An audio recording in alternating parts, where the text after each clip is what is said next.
recordar los efectos del primer experimento propuesto. Recordar que la práctica 1 se llama campo electrostático potencial eléctrico y campo eléctrico en la materia.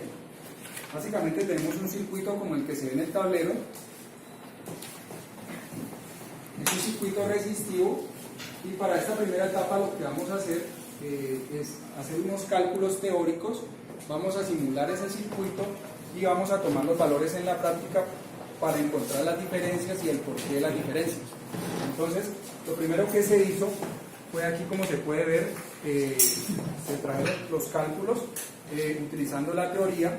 Hicimos la reducción del circuito a un circuito equivalente con una sola resistencia y luego nos vamos devolviendo para encontrar esos valores de voltaje y corriente con base pues a las ecuaciones, a las leyes de Kirchhoff para corriente, voltaje y la ley de Ohm.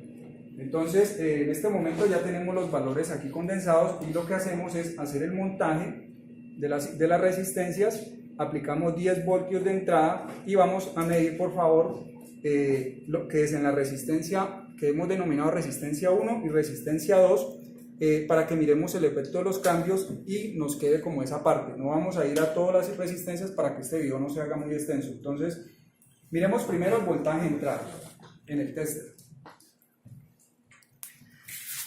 Entonces, de acuerdo a la guía, tenemos un voltaje de entrada que debería ser de 10 voltios. Ahí lo modificamos un poco para que quede más exacto. Miremos el voltaje de R1,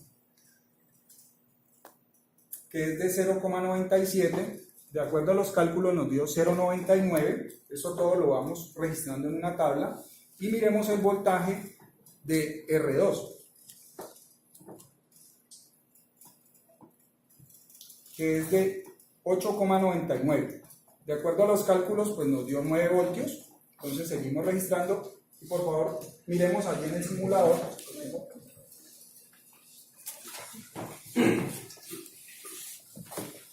También hemos hecho la simulación. Entonces todo esto pues nos va a permitir construir la tabla de valores.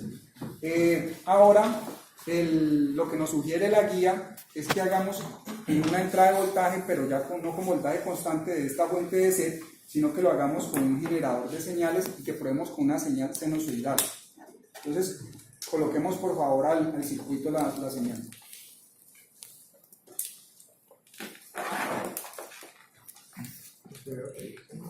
Primero miremos la señal en el osciloscopio, la que vamos a ingresar al circuito resistivo.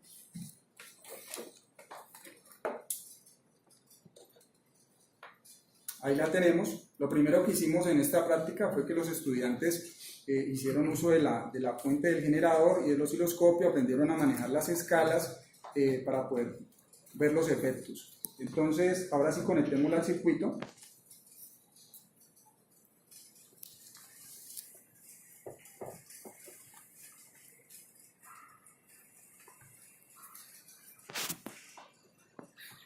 Y miremos cómo se comporta la distribución de voltajes en la primer malla que estamos revisando, que es donde está la resistencia R1 y la resistencia R2.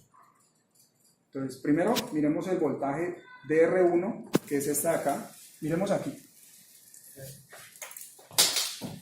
Así, dale así.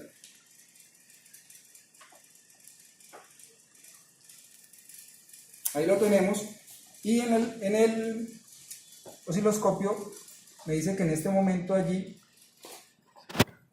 hay 800 milivoltios. Miremos con el osciloscopio la entrada, a ver en cuánto está en este momento la amplitud. Y coloquémosla acá. Ah, bueno, está bien. Nos dice que el voltaje pico a pico es de 7,04. Entonces modifiquemos allá el generador para ajustarlo a 10 voltios. Dale con la flechita hacia acá. Eso.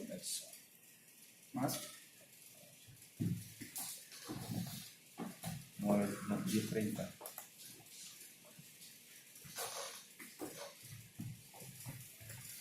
Dale, ahí. Listo, ahí puede ser, ahí está bien. Démosle OK. Listo, démosle allí a la autoescala.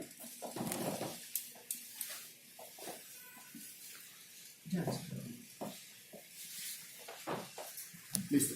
Entonces, en este momento garantizamos que tenemos a la entrada en voltaje pico a pico de una señal sinusoidal 10 voltios, aproximadamente 10 voltios. Entonces ahora sí miremos el voltaje en R1. Y vamos acá donde se ha configurado y tenemos que ahí tenemos 1.12 voltios. Que para los cálculos del voltaje DC teníamos un aproximado de 0.99 y con mediciones estuvimos alrededor de 1 voltio. ¿Sí? Y miremos el voltaje en la resistencia R2 para esta señal que cambia en el tiempo. Tenemos un voltaje 9,04.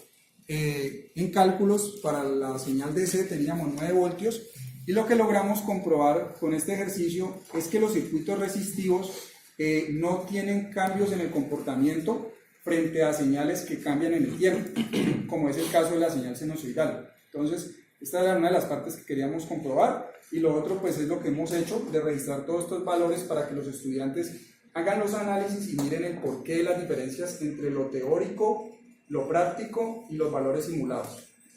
Bueno, muchas gracias por su atención.